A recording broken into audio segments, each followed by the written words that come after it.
தமிழ்நாடு அரசு போக்குவரத்து துறை சார்பில் இந்த ஆண்டு சாலை பாதுகாப்பு மாத விழா ஜனவரி 15 முதல் துவங்கி பிப்ரவரி 14ஆம் தேதி வரை கடைபிடிக்கப்படுகிறது.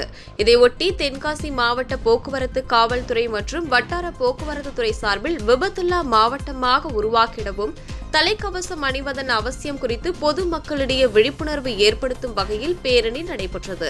இந்த பேரணியை சட்டமன்ற உறுப்பினர் பழனி நாடார் கொடியசைத்து தொடங்கி வைத்தார்.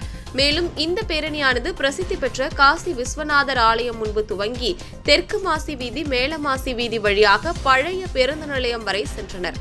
அப்போது மிதமான வாகன பயணம், மிதமாகும் வாழ்க்கை பயணம், போதையில் பயணம், பாதையில் மரணம், தலைக்கவசம், உயிர்கவசம், அதிக பாரம், ஆபத்தில் முடியும் உள்ளிட்ட வாசகங்கள் அடங்கிய பதாகைகள் ஏந்தியவாறு 200க்கும் மேற்பட்ட பள்ளி கல்லூரி மாணவ மாணவிகள் பேரணியாக சென்றனர்.